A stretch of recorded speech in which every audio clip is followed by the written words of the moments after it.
सबसे पहले तो पढ़ाई करो.com के इस प्लेटफॉर्म को प्रोवाइड करने के लिए मैं उन्हें धन्यवाद देता हूं।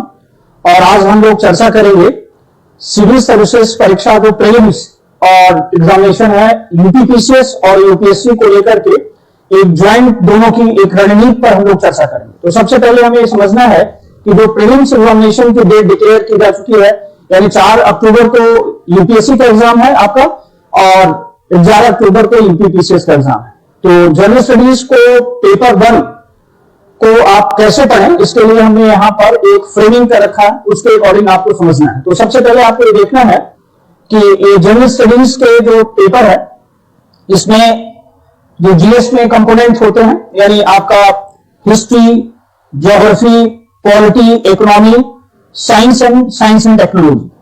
तो इसमें आपको एक सिलेक्टिव फॉर्मेट पर काम करना है, यानी आपको इन 5 जो सेगमेंट है इसमें से किसी भी 3 सेगमेंट को होलिस्टिक डिटेल में आपको पढ़ना है, यानी A to Z। और 2 टॉपिक कोई भी आप अपने जिसमें आपकी वैसी तैयारी हो उसको आप एक जनरल स्टडी करेंगे, सामान्य तरीके से इसको आप पढ़ाई करेंगे। तो इसमें से आप ये मान करके चलिए कि एवरेज में यदि आप बातचीत करें तो जो 10 क्वेश्चंस भी आपने इसमें अटेम्प्ट किए टोटल, तो ये 30 क्वेश्चंस इसमें से हो जाएंगे। और जो आपके 2 एरिया टूट रहे हैं जिसमें से आप जनरल फॉर्मेट पर आप पढ़ रहे हैं, उसमें से आपके यदि 5 क्वेश्चंस को भी आप लेते हैं तो इसमें जो नंबर ऑफ क्वेश्चंस हो जाएंगे ये आपके 10 हो जाएंगे। तो टोटल 50 क्वेश्चंस यहां से आप सेक्शन ए से पूरा कर पाएंगे। अब आपको देखना है जो दूसरा सेगमेंट है उसको हमने यहां नाम दिया है सप्लीमेंट्री स्टडी।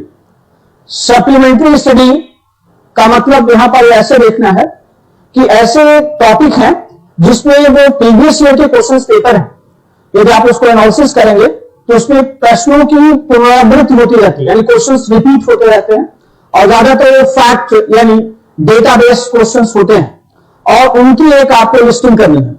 तो ये 5 टॉपिक यही जो आप पार्ट 1 में लिए, इसमें 5 टॉपिक हैं और इसमें से यदि आप टॉपिक को सिलेक्ट कर लीजिए, जैसे इन सभी टॉपिक पर तो चर्चा करना इतने कम समय में संभव नहीं है, लेकिन एक टॉपिक जैसे हम लोग चर्चा करते हैं यहां पर इंडियन पॉलिटिकल सिस्टम। तो इंडियन पॉलिटिकल सिस्टम में यदि आपको देखना है तो आप प्रीवियस ईयर के क्वेश्चन पेपर को देखेंगे तो कॉन्स्टिट्यूशनल डेवलपमेंट है, जो संवैधानिक विकास है, उससे एक क्वेश्चन निश्चित आता है। तो एक कॉन्स्टिट्यूशन डेवलपमेंट की आप फ्रेमिंग करेंगे कि आपको कैसे विजुअल उसको पढ़ना है। दूसरे क्वेश्चंस की ओर आगे आप बढ़ेंगे तो आपको देखना है कि जो लोकसभा, राज्यसभा, विधानसभा या विधान परिषद है उनमें उनके पावर्स, उनका स्ट्रक्चर कैसे है, उनका गठन कैसे होता है, उसमें कानून कैसे बनता है, यानी कंपैरेटिव स्टडी यदि आप चाहो इन कॉन्स्टिट्यूशनल सिस्टम को करिए तो एक क्वेश्चन आपको वहां से मिल जाएगा। ठीक इसी तरह से supreme court, high court, district court और लोअर कोर्ट, ये जो न्यायालय है इनकी संरचना कैसी है, इनका गठन कैसे किया जाता है, इनके राइट्स क्या हैं और ये कैसे फंक्शन करते हैं, इसमें जो न्यायाधीश है उनकी नियुक्ति प्रक्रिया क्या है, या इसमें नई बातें क्या आई है। एक फ्रेमिंग करेंगे तो एक क्वेश्चन आपका डायरेक्ट इसमें से हो जाएगा। एक क्वेश्चन आपको आर्टिकल से मिल जाता है, यानी जो अनुच्छेद है उसमें से एक क्वेश्चन आप कंप्लीट कर सकते हैं। उसमें आपको देखना है कि वो आर्टिकल 1 से लेकर के आपको आर्टिकल 50 तक सेलेक्टिव नहीं पढ़ना, वो पूरी पढ़नी, उसमें से उसको आप छांट नहीं सकते। लेकिन 52, 51 से लेकर के यदि हम 395 तक जाएंगे तो उसमें से कुछ आर्टिकल आप सेलेक्ट कर सकते हैं। तो एक क्वेश्चन यहां से मिल जाएगा।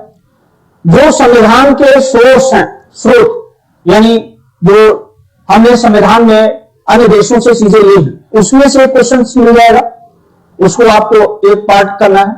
जितनी वो संवैधानिक जो है, जितने भी संविधान में संशोधन हुए उसको आपको पढ़ना है और ये सिलेक्टिव आपको पढ़ाई करना है, संवैधानिक जो आपके संशोधन। लेकिन उसमें आपको देखना है कि 1 से लेकर के करीब करीब आप 90 तक सेलेक्ट करके पढ़ें, लेकिन 91 से लेकर के, यानी जो इस समय 105 कॉन्स्टिट्यूशन अमेंडमेंट हो चुके हैं, उसको आपको पूरा पढ़ना है। इसी तरह से विभिन्न वर्गों के लिए, विभिन्न क्षेत्रों के लिए जो सरकार पॉलिसीज बना रही है, वो कौन कौन सी नीति है। अब उसमें चाहे नई शिक्षा नीति की हम बातचीत करें या महिलाओं के लिए जो नीतियां बनाई जा रही, यानी किसी जाति, किसी वर्ग, किसी क्षेत्र और किसी विषय को लेकर के जो पॉलिसीज हाल के वर्षों में बनाई गई, उनको आपको पढ़ना है। इसी तरह से आपको यह देखना है कि संविधान के जितने हायर ऑफिसर्स हैं, यानी उच्च अधिकारी हैं, उनका अपॉइंटमेंट कैसे होता है, उनकी नियुक्ति कैसे होती है, उनको पद से हटाने की प्रक्रिया क्या है, उनके अधिकार क्या हैं, इससे क्वेश्चन आपको बनता है। ठीक इसी तरह से आपको पूरे कॉन्स्टिट्यूशन में जो करेंट सिनारियो है उसको देखना है। इसी तरह से इसमें से आयोग जितने हैं, यानी कॉन्स्टिट्यूशनल संवैधानिक आयोग संस्थाएं हैं, और जो गैर संवैधानिक संस्थाएं हैं, जो लीगल्स आयोग हैं, इसी तरह से कमीशन एंड कमिटीज की बातचीत की जाती है। तो ये यदि आप इसको सेलेक्ट कर लें तो इसमें से क्वेश्चंस आपको निश्चित जो है वो मिल जाते हैं। इसी तरह से आपको क्या करना है, इन सभी एरिया को बनाना है, यानी इकोनॉमी में सेलेक्टिव आपको बनाना है, इसी तरह से साइंस में बनाना है, ज्योग्राफी में और हिस्ट्री में। अब आपकी बात आती है कि इसमें से यदि आप बात करें तो यदि इसको आप बना लेते हैं तो मानकर कि चलिए कि इसमें 5 टॉपिक हैं और एवरेज में यदि आप इसमें से 5 क्वेश्चंस भी आपने पकड़े तो 25 क्वेश्चंस आपके सीधे सीधे यहां से हो जाए। अब बात आती है नेक्स्ट सेगमेंट की, हम बातचीत करते हैं जिसमें हमने इसमें लिखा अनिवार्य अध्ययन, यानी जनरल स्टडीज के अंतर्गत ये टॉपिक डायरेक्ट नहीं आते, इनडायरेक्ट हैं, और इसको आप पढ़ाई करने के लिए, इसके लिए आप एक सेलेक्टिव टॉपिक जो प्रीवियस ईयर के क्वेश्चन पेपर पर एनालिसिस करिए और ज्यादा से ज्यादा एक टॉपिक पर आप 5 to 10 पेजेस का एक नोट्स तैयार करें। इसको नोट्स तैयार करते समय ऑलवेज आपको देखना होगा कि ये टेबुलेशंस में होने चाहिए, टेबुलेशंस में होने चाहिए, एक टेबुलर फॉर्मेट पे और कॉम्पिटिटिव होने चाहिए। तो आपको ज्यादा कंटेंट होता है और याद करने में और कनेक्ट करने में आपस में काफी आसानी होती है। इसमें से जनसंख्या नवीनीकरण, उत्तर प्रदेश स्पेशल की हम बातचीत करते हैं, यूपी केसेस की प्रिपरेशन कर रहे हैं। उसी तरह से एनवायरमेंट इकोलॉजी की हम लोग बातचीत करते हैं, पर्यावरण पारिस्थितिकी की बातचीत करते हैं। इसी तरह से कृषि एवं व्यापार की बातचीत करते हैं। इसी तरह से सामान्य ज्ञान, सामान्य ज्ञान खास करके जो इंडियन वर्ड के परिप्रेक्ष्य में देखना है, लेकिन सामान्य ज्ञान में ट्रेडिशनल सामान्य ज्ञान सिविल सर्विसेज परीक्षा में नहीं आता, बल्कि सामान्य ज्ञान में जो नई चीज हो रही हो, नवाचार हुआ हो, यानी ऐसा सामान्य ज्ञान जिसमें नए कुछ रिकॉर्ड या नई बातें, कुछ इनिशिएटिव हुआ हो या नई पहले जो की गई हो, उस तरह से क्वेश्चंस आपको इसमें से आते हैं। इसी तरह से आपको इंडिया ईयर बुक आपको पढ़ना है, भारत संदर्भ ग्रंथ जो प्रकाशन विभाग का होता है। तो यदि आप इसको सिलेक्ट करके 7 to 10 पेज का नोट्स तैयार कर लेते हैं तो आराम से इसमें से यदि हम लोग बातचीत करें, इसको यदि आप देख ले तो जनसंख्या एवं नगरीकरण की बातचीत करें तो इससे 3 क्वेश्चंस के आसपास मिल सकते हैं। उत्तर प्रदेश से यूपी पर बातचीत करें तो 5 to 10 क्वेश्चंस इसमें मिल जाएंगे। एनवायरमेंट की बात करें तो 10 to 15 क्वेश्चंस इसमें आ जाते हैं। यूपी पर उत्तर प्रदेश स्पेशल एग्रीकल्चर और जो ट्रेड है उससे क्वेश्चंस 2 से 3 आपके मिल जाएंगे। इसी तरह से जीके पर 2 से 3 क्वेश्चंस मिल जाएंगे। इंडिया ईयर बुक से बातचीत करें तो भी आपको 5 to 7 क्वेश्चंस मिल जाएंगे। इस पूरे सेगमेंट को यदि आप कर लेते हैं तो मान करके चलिए कि आपको नियर अबाउट 30 क्वेश्चंस आप यहां से कवर कर सकते हैं। अब हम लोग नेक्स्ट चरण की ओर बढ़ते हैं, यह है आपका करंट अफेयर्स। तो करंट अफेयर्स में कुल आप देखेंगे तो इसमें 7 टॉपिक हैं, 7 टॉपिक हमने रखे हैं। राष्ट्रीय घटनाक्रम, अंतरराष्ट्रीय, आर्थिक, साइंस एंड टेक्नोलॉजी का जो डेवलपमेंट है, फिर आ जाएगा स्पोर्ट्स की बातचीत करते हैं, और फिर जितने प्रोग्राम्स पॉलिसीज हैं उनकी बातचीत करते हैं, या विभिन्न राज्यों में कौन कौन सी नई पहले या कौन सी नई बातें हुई हैं उसको आप देखते हैं। अब इसमें आपको देखना है कि जैसे राष्ट्रीय घटनाक्रम आपको पढ़ना है तो राष्ट्रीय घटनाक्रम को क्या करना है कि इसके जो टॉपिक होते हैं वो आपको ये करना है कि लगभग 1 ईयर का आपको टारगेट रखना है। जैसे आपको अक्टूबर में 4 अक्टूबर को पेपर है तो आपको काम करना है कि इसको अगस्त टू अगस्त यानी अगस्त 2019 से लेना है, अगस्त 2020 तक के डेटा को आपको कलेक्ट करना है और टॉपिक वाइज इसमें देखना है। मान लीजिए राष्ट्रीय घटनाक्रम में यदि आप बात करें लीगल इश्यूज जितने होंगे तो आप लीगल इश्यूज को एक साथ कनेक्ट कर लेंगे। इसी तरह से आप जो सोशल इश्यूज होंगे उसको एक साथ आप कनेक्ट कर लेंगे, क्योंकि जो घटनाएं होती हैं वो आपस में एक दूसरे से कनेक्टेड होती हैं। कहने के लिए यदि हम अभी लेटेस्ट बातचीत करें कोविड-19 की बातचीत की जाए तो कोविड-19 कोई ये आप ऐसे नहीं कह सकते कि साहब ये अक्टूबर की घटना है या ये फरवरी की घटना है या ये मार्च की घटना है। यानी कोविड की जो स्टार्टिंग हुआ है वो 2020 से और आज तक यानी आप बातचीत कर सकते हैं एक 31 अगस्त तक का। तो ये न्यूज जो है वो जनवरी में भी था, फरवरी में भी था और अगस्त में भी है और आने वाले समय में भी होगा। इसी तरह से जो घटनाएं होती हैं वो आपस में इंटरकनेक्टेड होती हैं, तो इन घटनाओं की एक चेन बनानी होती है और इसको इस तरह से देखना होता है और पिछले वर्ष की जो घटनाएं होती हैं उसको भी आपको जोड़ना पड़ता है। तो इस तरह से यदि इस पूरे टॉपिक को आप कंप्लीट कर लेते हैं, यहां पर इस टॉपिक को यदि आप फिनिश करते हैं पूरे टॉपिक को करंट अफेयर्स को, तो मान करके चलिए कि आपको 30 to 35 क्वेश्चंस यहां से मिलेंगे। तो हमने वो आपको एक ओवरऑल ये स्ट्रेटजी टोटल बताई है, इसमें यदि आप देखा जाए तो नियर अबाउट आप 115 से लेकर 120 क्वेश्चंस करे जाएंगे यूपीपीसीएस के लिए।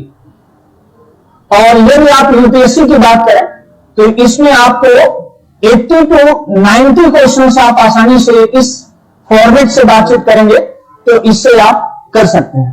तो इस तरह से हमने आपको जो सिविल सर्विसेज प्रीलिम्स एग्जामिनेशन है उसकी हमने आपको यहां पर एक स्ट्रेटजी जो रणनीति है इतने कम समय में कैसे आप तैयार कर सकते हैं उसको हम 4 फॉर्मेट पे हमने डिस्कस किया।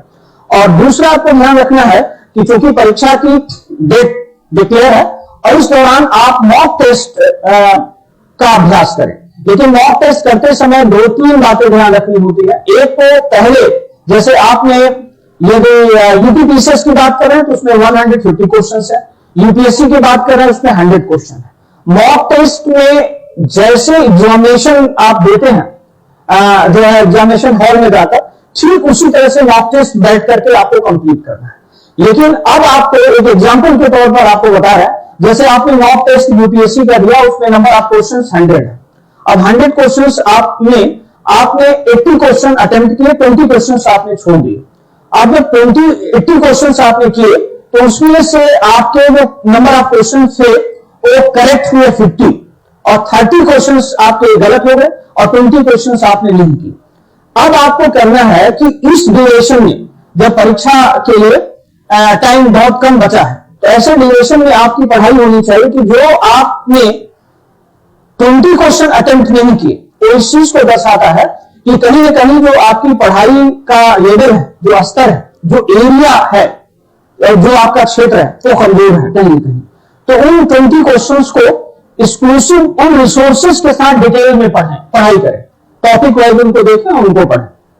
लेकिन जो आपके क्वेश्चन 30 गलत हो गए इसका मतलब है जो आपने पढ़ाई किया है उसके जो बेसिक आधारभूत ज्ञान है उसमें कहीं ना कहीं त्रुटि है, कहीं ना कहीं उसमें गलती है और उसको आप कैसे इंप्लीमेंट करेंगे उस पर आपको काम करना पड़ेगा। और उसके लिए उन 30 क्वेश्चंस पर आपको शॉर्ट नोट्स तैयार करने हैं, यानी 30 वर्ड या 40 वर्ड्स में लेकर के एक शॉर्ट नोट्स आप ब्रीफ उसको तैयार कर लेंगे। इसी तरह से आपको यह देखना है कि जो क्वेश्चंस हैं आपके यानी 50 क्वेश्चन जो करेक्ट हैं वो आपके ठीक है, लेकिन आपको देखिए 50 क्वेश्चन करेक्ट होने के बावजूद ये 30 क्वेश्चन आपके गलत हो जाते हैं तो ऑलरेडी आपने 80 क्वेश्चन से अटेम्प्ट किए वो सीधे 1/3 इससे माइनस आप हो जाएंगे, आ जाएंगे आप सीधे 40 पर, यानी इसमें सिलेक्शन नहीं हो पाएगा। तो ऑलवेज आपको एक तो यह समझना है कि जो नंबर ऑफ कितने क्वेश्चंस अटेम्प्ट करें।